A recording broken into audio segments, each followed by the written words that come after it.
शामिल करते हैं। Good morning Nikunj. Over the weekend बहुत सारी खबरें आई, लेकिन सबसे बड़ी मदर ऑफ ऑल जो हमने ब्रेक की थी, बहुत सारी खबरें चल रही थी। आप देखिए मारुति और इनके टाटा मोटर्स के बड़े बड़े कैपेक्स आए, यूक्रेन में भी खबर तो एक ही है। खबर तो एक ही है जो आज सुबह हमने ब्रेक की थी ईटी नाउ पे। ऑफ कोर्स आज सुबह जो सब जगह डिस्कशन हो रहा है, मैं सोचा वो है क्या मिस कर दिया ये है अदानी वाली बड़ी खबर। और आपने तो गौतम अदानी से हमारे आईसी के साइडलाइंस पे काफ़ी बातचीत भी की थी, इंफ्रास्ट्रक्चर पे उन्होंने थोड़ा बहुत टच किया था अपनी स्पीच में, लेकिन आपने फाइनली जो सील हो गई डील, कैसे एनालाइज करते हैं आप? देखिए 3-4 पार्ट्स हैं। सबसे पहले लिस्टेड पार्ट की बात करते हैं। जो डील है प्रीमियम पर है, मगर डील इतने बड़े प्रीमियम पे नहीं है कि सारे स्टॉक्स री रेट होने वाले हैं। मार्केट को पता था कुछ आ रहा है, होलसेम स्टेक बेचने वाला है, किसको बेचने वाला हम वही बस चर्चा कर रहे थे। तो डील जो आई है एक बहुत बड़े प्रीमियम पर नहीं आई है, और क्योंकि एक ओपन ऑफर आ जाएगा तो जाहिर है स्टॉक उस ओपन ऑफर प्राइस पे एडजस्ट हो जाएगा। मगर क्या डील इतने बड़े प्रीमियम पे आई है जिसको लेकर के दूसरे सीमेंट स्टॉक्स री रेट होंगे? मुझे नहीं लगता है। तो छोटे सीमेंट स्टॉक्स री रेट नहीं हो सकते हैं। तीसरा, इतना बड़ा प्लेयर जब आता है, और जब हम इकोनॉमिक टाइम्स के इंटरव्यू में अडानी साहब को देख रहे थे, इंटरव्यू में उन्होंने कहा है आज सुबह कि हम कैपेसिटी डबल कर देंगे। तो क्या ऑर्गेनिकली डबल करेंगे या इनऑर्गेनिकली डबल करेंगे? अगर वो इनऑर्गेनिकली डबल करेंगे तो क्या छोटी सीमेंट कंपनीज अब अडानी ग्रुप अक्वायर करेगा? बात तो एक वो है। दूसरा, इतना बड़ा ग्रुप जब आता है तो पूरे सीमेंट सेक्टर में एक नई सोच होती है, नए डायनामिज्म होते हैं, नए प्रोसेसेस आते हैं, नए मापदंड देखे जाएंगे। सो पूरा जो सीमेंट सेक्टर है उसको लेकर के हो सकता है कि प्राइसिंग डिसिप्लिन काफ़ी ज़्यादा है। देखिए होलसेम जो एसीसी अंबुजा जो थी वह होलसेम की सब्सिडरी थी, जो कि एक विदेशी कंपनी थी। अब यहाँ पर हम देख रहे हैं सीमेंट सेक्टर के अंदर जो सारा सेक्टर है it will be owned by Indian companies now. So उसकी वजह से डायनामिज्म में चेंजेस तो आएगा, मगर ऐसा कुछ नहीं है कि होलसेम और अंबुजा के एसीसी और अंबुजा के स्टॉक के अंदर कोई बहुत बड़ा उछाल आने वाला है। एक आर्बिट्राज जरूर बना रहेगा, बिकॉज एक ओपन ऑफर आ रहा है, उस ओपन ऑफर का जो प्राइस है एक प्रकार से बेस हो जाएगा। राइट, बिल्कुल। साथ ही निकुंज, एक और जो बड़ा ट्रिगर रहेगा, कैपेक्स साइकिल रिवाइवल की बात हर बार की जाती थी टाटा मोटर्स, मारुति सुजुकी से, जिस तरह से एक्सपेंशन प्लान्स और कैपेक्स बढ़ाने की बात की जा रही है, इससे पूरे ऑटो स्पेस पर आप क्या इम्पैक्ट देखते हैं? देखिए ऑटो में स्लो डाउन है, और ऑटो में स्लो डाउन मुझे लगता है कि अभी जल्दी ख़त्म नहीं होने वाला है। इसके 2-3 कारण हैं। एक तो सबसे बड़ा कारण है अवेलेबिलिटी। अवेलेबल ही नहीं है हमारे साथ। आप किसी भी कंपनी से बात करें, they are telling us that demand is more than supply. तो केपेक्स से जो हम बात कर रहे हैं, मुझे नहीं लगता है कि इसका अचानक इम्पैक्ट ऑटो सेक्टर में कुछ आने वाला है। दूसरा है, ऑटो सेक्टर को इस समय हम देख रहे हैं कि मार्जिन्स को लेकर के काफ़ी चैलेंजेस हो रहे हैं, क्योंकि raw material prices have gone higher, और जितनी भी ऑटो कंपनीज हैं उनके मार्जिन इस समय सिंगल डिजिट में आ चुके हैं। तो वहाँ लेकर के उनको एक प्रश्न जरूर उठता है। मगर क्या ऑटो स्टॉक्स इस समय सस्ते हो चुके हैं? देखिए सेक्टर और स्टॉक्स में डिफरेंस होता है।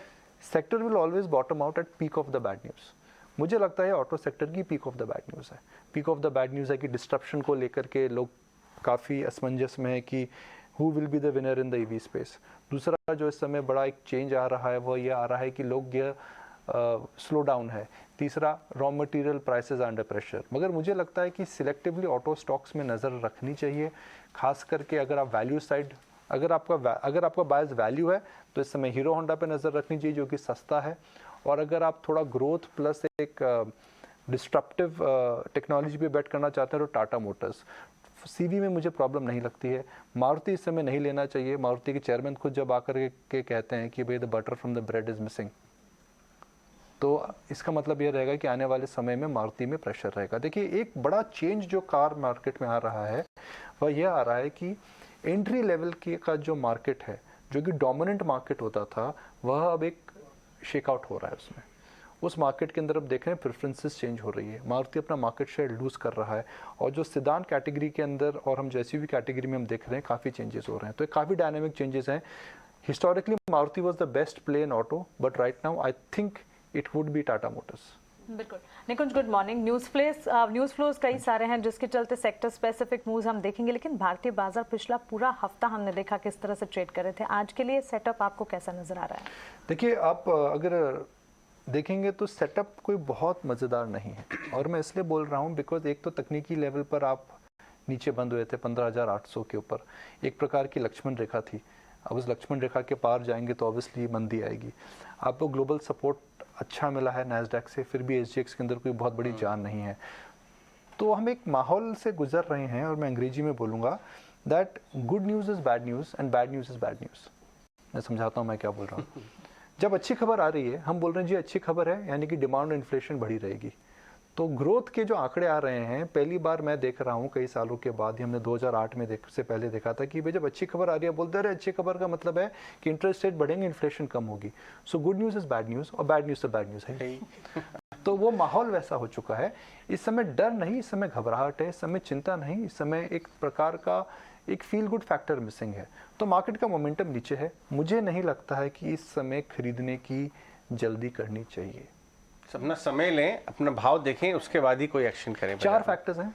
क्रूड, या तो क्रूड गिर रहे, जियोपॉलिटिक्स, या तो जियोपॉलिटिक्स में कुछ परिवर्तन हो, या तो डॉलर इंडेक्स घूमे, या फिर हमें कुछ बड़ा कमेंट मिले सेंट्रल बैंक से कि भाई हमने इन्फ्लेशन को सबड्यू कर दिया है। जब तक ये 4 फैक्टर चेंज नहीं होंगे, उनमें से एक भी फैक्टर चेंज हो जाए तो मैं नहीं इतनी तेजी में आऊँगा, या फिर वैल्यूएशन अट्रैक्टिव हो। वैल्यूएशन बहुत अट्रैक्टिव तो नहीं हुए हैं अभी। तो इस समय संभल के रहिए। देखिए जी, शेयर बाजार के अंदर कोई रणनीति नहीं है, कोई रूल बुक नहीं है। आप क्रिकेट मैच नहीं खेल रहे हैं कि आपको अगर आप 6 बॉल में रन नहीं बनाएंगे तो मेडन ओवर हो जाएगा। ये एक स्टॉक पहले आपको क्रीज के अंदर बचा के रखिए अपने विकेट, उसके बाद समय आएगा। समझिए आउट स्विंगर इन स्विंगर समझिए पहले, फिर बाद में बात करेंगे। So sometimes no trade is also a trade. That is a strategy. See, no trade, not doing anything in the market is also strategy. आप अगर कैश पे बैठे हैं तो इसका मतलब ये नहीं है कि कैश आपको रोज यूज करना है। जैसे मैंने आपको बताया, ये कोई क्रिकेट मैच नहीं है, T20 क्रिकेट मैच है। 20 ओवर के अंदर आपको 180 रन बनाने हैं, 20 ओवर के अंदर। मगर ऐसा कुछ नहीं है। मार्केट थमने दीजिए, या फिर वैल्यूएशंस अट्रैक्टिव होने दीजिए। बिल्कुल, thanks very much for that Nikunj. चलिए